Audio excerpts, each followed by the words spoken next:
everyone, my name is Amber, welcome back to my channel. This is a video all about my goal to get to a 0 TBR. So I haven't posted one of these videos in quite a while. We'll talk about what's been happening since my last one in a little bit. I just wanted to give you a bit of background on why I want to upload this video and what the purpose will be of these kinds of videos going forward, my frequency and whatever. So first of all, I know that people really enjoy these videos. It's a big reason why people find my channel. So I would like to start doing them regularly because I think people are quite invested in the updates that I will be doing or have been doing in the past. I did take a long gap from talking about my 0 TBR goal challenge because it's been going terribly, to be honest, and there wasn't really any need to update you because it was just me acquiring more and more books, reading more and more slowly, going to the library instead of using my own TBR. I stopped doing them for a bit, but now I want to start doing them more regularly. I think what I'm going to try to do is do them every 3 to 4 months roughly, just so that I can keep myself kind of on track on some sort of schedule. In this video I'm going to be kind of resetting. I'm going to take you through my strategy and stuff in a little bit, but I also want to tell you the statistics starting off. So we're starting over as though this is a brand new idea of mine, brand new series, which it's not. If you want to see any of the other details, go back and look. I can't remember what my TBR was at previously and what kind of progress I was making. It was quite good up until a point, and then it kind of started snowballing. So anyway, statistics. I'm going to tell you the number of TBR books that I own that are unread. Obviously they're TBR books. They're books that I own that are unread. We'll also talk about what happened in 2022, just to go over that quickly and identify any trends and things that I could maybe improve on. So my TBR is at 356, and this is just physical. It's the books behind me. It's basically this bookshelf and then this thinner bookshelf, sort of, somewhat. I think when I last did a video I was definitely under 300, so it's getting worse. I don't like to say worse because I don't mind having a large TBR. I don't like the speed at which it is increasing. I would like to see my TBR numbers decrease if possible, slightly. Like, I don't actually want a 0 TBR, but I would like a smaller TBR because that means that I'm getting to the books sooner, closer to the time that I buy them. So yeah, 356 is my starting number for this year. It is quite high. I do know people with higher. I'm not ashamed of it. I think it's quite cool that I have that many books to choose from, but like I said, I don't like the rate at which it is increasing, so I'm going to try to do something about that. So back in 2022 I read 153 books in total, and I ended up buying 137. Those 153 books weren't from my physical TBR. Some of them were NetGalley books, random ebooks that I had acquired, audiobooks, and 25 of them were ones that I had borrowed from the library. So I wasn't really utilising the library that much in 2022, but I was buying a ton. I'm buying books from charity shops is what the issue is. In 2022 my partner and I decided that every month or so, every 6 weeks, we would go on a charity shop hop around various towns in the area, and we visited quite a few now at this point, and we found some really good items. We've started getting all of our clothes from charity shops, apart from obviously underwear. I've been getting swim clothes new as well, things like t-shirts, hoodies, jumpers, coats as well. We've been getting from charity shops, and obviously well, I say obviously, you might not know, in charity shops in the UK they often have big book sections, especially the Oxfam bookshops. They're solely to do with books. I went a bit wild.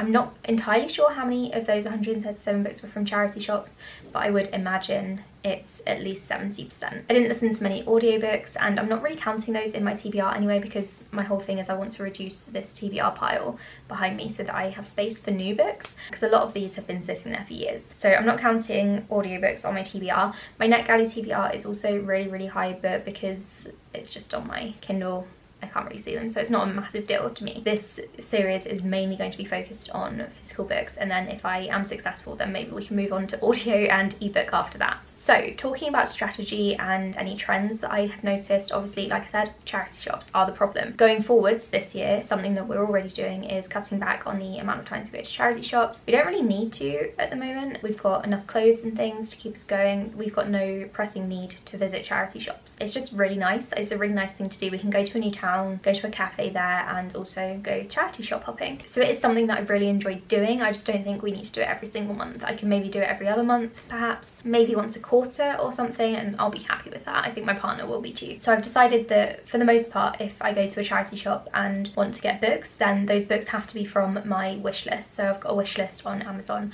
where I mark books that I want to buy or read, but I also make a note and say whether I can get them from the library or not. It's a really useful tool for that, and I can see if they go on sale. So I think going forwards, if I buy a book from a charity shop, it should be on that wish list. Otherwise I'm just bringing in random books. I think I also might add new releases to that, because if I find a new release in a charity shop, then of course I want to nab it. If it's only £1 or £2, then why not? That's why we have this situation happening behind me, because my attitude is just why not. Another strategy that I have that I've already spoken about just now is marking library books on my wish list. So I don't need to buy the book if it's marked as available at the library. I'm really lucky to live kind of in the middle of two different library systems. The Buckinghamshire one and then the Oxfordshire one is quite close by as well, so I can just drive to the Oxfordshire library system, and they tend to have pretty much everything that I want. There's like maybe 10 books on my wish list out of probably 70 that I can't get from the Oxfordshire or Buckinghamshire library systems. So I am really lucky to live where I live, and I am able to get most of the books I want from the library. So I'm going to keep marking the books on my wish list to say where I can get them, and then I won't have to buy as many. Something that I do want to try to do that I am historically really bad at doing is buying one book for every 3 TBR books that I've read. I find I get myself into a bit of a mess because I read from various different areas, like the library, my own TBR, new books. I also read NetGalley books, EW books, audio books as well, and then just some books that I borrow. So I often forget that I'm trying to do the one book for every 3 TBR books that I've read, because my books come from all over the place. So that's something that I'm going to try to be more conscious of this year, and I've decided that I am going to make an effort to only purchase one book for every 3 TBR, physical TBR books that I read, so books from these 2 bookshelves. I'm already failing at that this year so far, because I only just decided that I want to take this sort of rule challenge seriously. So yeah, after this month it will be better. I also spoke about this last time, but I want to read books close to the time that I purchase them, so within like the first 3 months, I think, because that's when my excitement for those books is at its highest. I find that if I've had books sat on my shelf for 10, 5, 3 years, whatever, I'm less keen to read them. So I'm going to try to read the books as soon as possible, and I've been doing okay at that so far this year. There are some books that I bought at the beginning of the year that I'm kind of holding on to for various challenges, and I need to get out of the mindset of doing that and just read them, and then I can, if I'm doing them for like a vlog challenge, like a reading vlog sort of thing, then I can just read the book soon, record it at the time, and then add it to the vlog later on. The books don't need to be read all in 1 month, which is what I've got into my head. That doesn't need to happen. That's just a weird rule that Booktube has like not forced upon me, but like it's gotten into my brain. So I think this guideline is definitely doable. It shouldn't be too difficult for me to pick up the book almost as soon as I buy it, because I'm going to be really excited about those books, and I am a mood reader, so it's a bit more difficult for me to go back to those books months later. So it makes more sense for me to read them as soon as I get them, because that's when I am most keen for them. Another kind of like rule that I have set myself is to, if I am buying a sequel to a series that I've already started, then I need to read the previous book the following month, if that makes sense. So for example, if I'm reading the Throne of Glass series, say that I have read the first 3 books, I have the 4th one on my shelf, and then I go and buy the 5th one.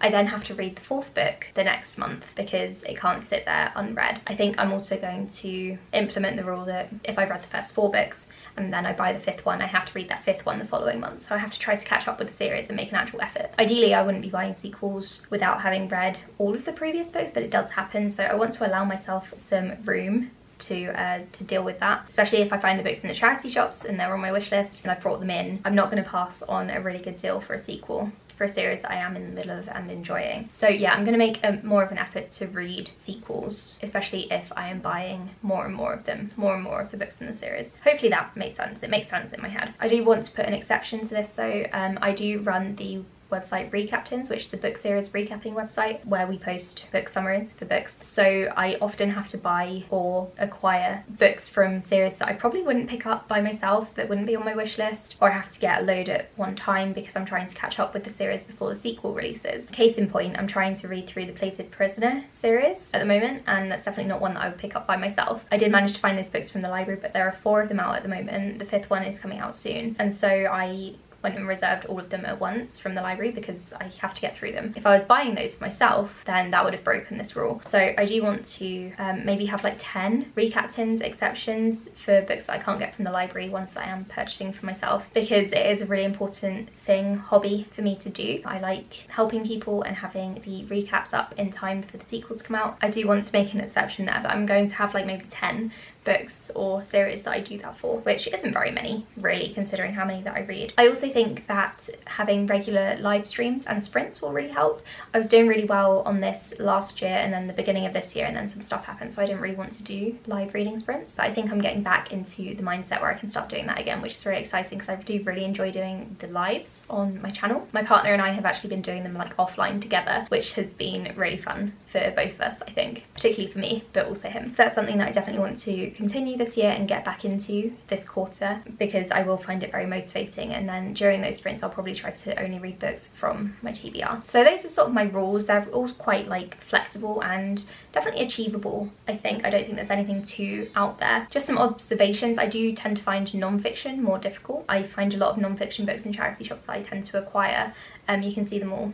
Oh no, you can't, not quite. I do tend to acquire a lot of those and then take ages to pick them up because I'm rarely in the mood for non-fiction, but I'm going to try my hardest to not do that in 2023, because there's a lot of non-fiction out there that I do really want to read, but I should be picking up a lot sooner than I actually am, I think. And like I said, sequels are also quite difficult for me because I like to buy them in preparation and then not get to them. I also particularly don't enjoy, or not enjoy, I don't lean towards reading the final books in a series, because I find that a lot of series enders are crap, or if they're not crap then they're going to be devastating in the fantasy series that I'm reading, and I don't want the series to be over. So yeah, that's a problem, but it's something that I'm going to work on going forwards. So yeah, that's my basic plan. What I am going to do next week or the week after, maybe, I'm not sure when, soon, I'm going to shame myself and show you every single book that's on my physical TBR. If you guys could let me know whether you want me to just like hold them up and show you each one, or if you'd rather me do like a bookshelf tour sort of thing and pull each book out. As you can see, they're sort of all stacked up, so it may not be the best idea